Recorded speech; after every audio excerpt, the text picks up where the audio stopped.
China takes a big step to dominate the global rare earths market. The Asian country proposed an international alliance for rare earth development, with at least 19 countries already on board. Chinese PM Li Qiang unveiled the initiative at the G20 summit in South Africa, emphasizing cooperation with resource-rich nations to control key supply chains. For years, China has been the world's rare earth powerhouse. It mines most of the world's rare earths, from mining to processing to manufacturing magnets. It's expanding control beyond its borders.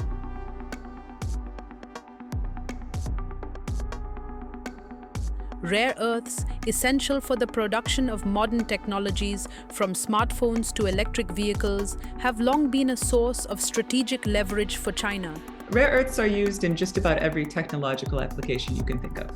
So if you picture your cell phone or medical technology or military technology or energy generation technology or petroleum refining, rare earth elements likely have a role in those technologies. Whether it's present simply as a doping agent to make a magnet stronger or a metal alloy even more resilient, or in some cases, they might act as signal amplifiers.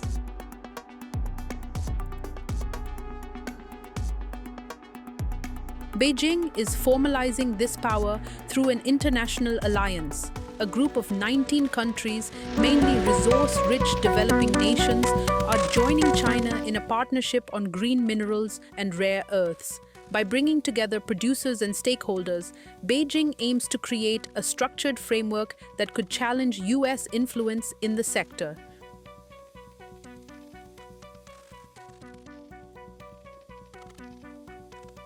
Yeah, Maria, I think that Wall Street Journal reporting is not very accurate. We haven't even finished the agreement, which we hope to have done by Thanksgiving. And I am confident that post our meeting in Korea between the two leaders, President Trump, President Xi, that China will honor their agreements. Xi Jinping has great respect for President Trump. The meeting was conducted very high level, and I am confident that they will honor their agreement. And if they don't, we have lots of levers. But to come out and say this before the agreement's even inked, I think is irresponsible. For countries like the US, EU, India, and Japan, this is a serious concern because dependence on China is already extremely high. China has previously restricted exports of key minerals, causing global price shocks. If this new club strengthens China's grip, there could be higher costs for EVs and clean energy projects, slowdowns in chip and electronics manufacturing, delays in defense hardware, and a potential geopolitical choke point.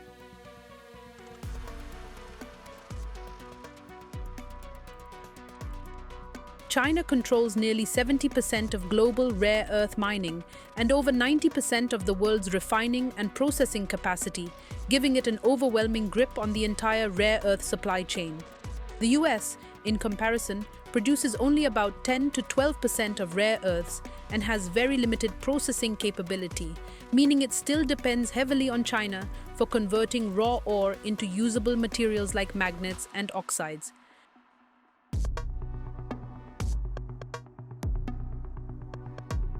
The US contends that, as part of the recent truce, China has agreed to issue general licenses that would allow companies to import rare earths more freely, though the details are still under negotiation.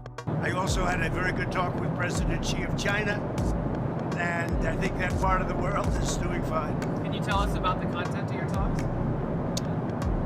Mostly trade. I spoke to President Xi about a lot of things, but trade and buying our farm products, and he said, he agreed with me. I think he's gonna very much surprise you on the upside. I asked him, I'd like you to buy it a little faster.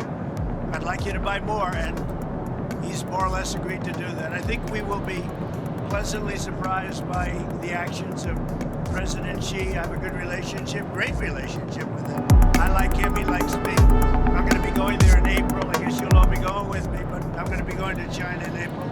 US defense authorities have in recent years directed large sums towards shoring up domestic production, part of efforts to achieve a mine-to-magnet supply chain by 2027. Washington has also been working with allies to develop extraction and processing alternatives to China.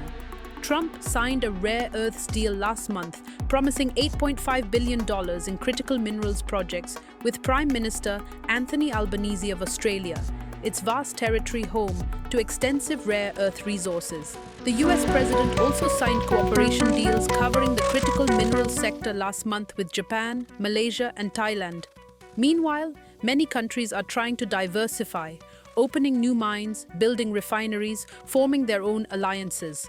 But rare earth comes with limitations. The refining is expensive, slow, and environmentally sensitive.